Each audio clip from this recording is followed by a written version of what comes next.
TV. Now, the government is moving in the wrong direction when it comes to its environmental targets. That's according to a Watchdog report, which has been cited by Labour today.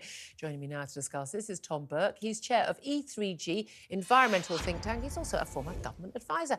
Good morning to you, Tom. Morning, Julia. Thank you very much indeed for joining us.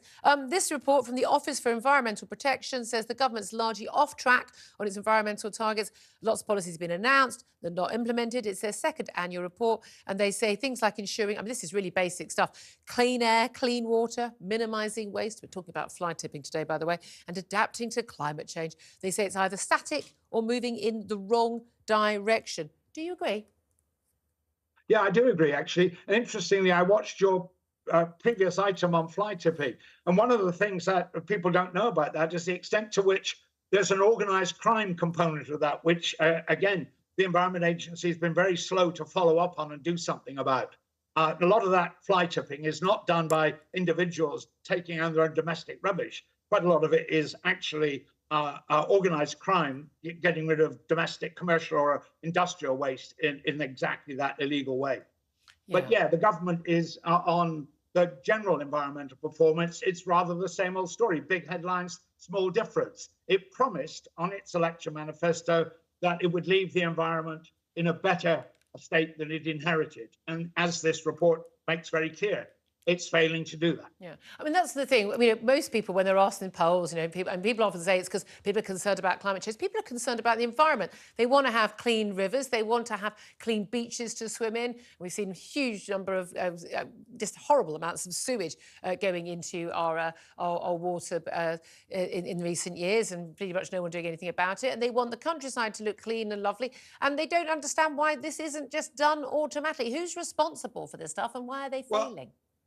I think you're exactly right about that, about where the people of this country stand. And I think the people responsible are largely politicians. It's not that we don't have the capability in our government to deal with these problems, but that capability is going to be used if governments actually choose to use it. And that's been true, by the way, across the political spectrum. But is it about money or is it about political will? Is it one of those things where it's like dredging the rivers and a floodplain, like actually it just becomes a low priority and then it doesn't get done? It's not only about money.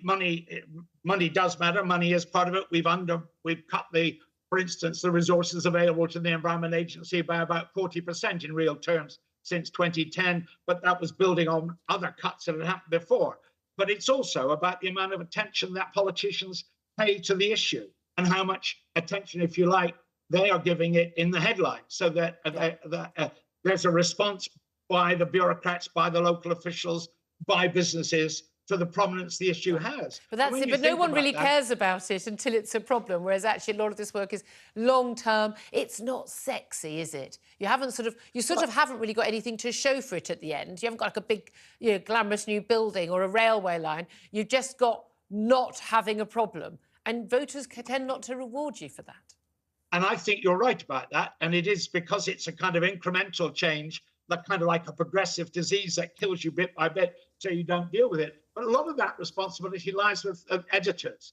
I think there's quite a lot of good journalism out there picking up on these stories, but it doesn't get the kind of prominence and consistency of treatment particularly the print media that it needs to get if you're going to get a political We need to make response. it more prominent, indeed. Thank you so much. Yeah. Short but sweet. Thank you very much, Tom Burke, there, chair of the E3G environmental think tank. There's a lot of money in those think tanks, but I'm sure they don't. But people do care about the environment. They do. 2 weeks ago, I saw a seal in the Thames at London Bridge, and that brought a big smile to my face. And that reflects that there's fish in there, and the Thames is cleaned up and all the rest of it. So the environment. We have much cleaner air. One of Sadiq Khan and other mayors. And the environment is critically important to us. Yeah, it is. And again, people don't care about it until they do, like a lot of issues. And again, one of my big issues with civil servants who carry out a lot of this stuff, and also politicians, is they don't care about the stuff that really matters until it's on the front pages, like the post office scandal, whatever.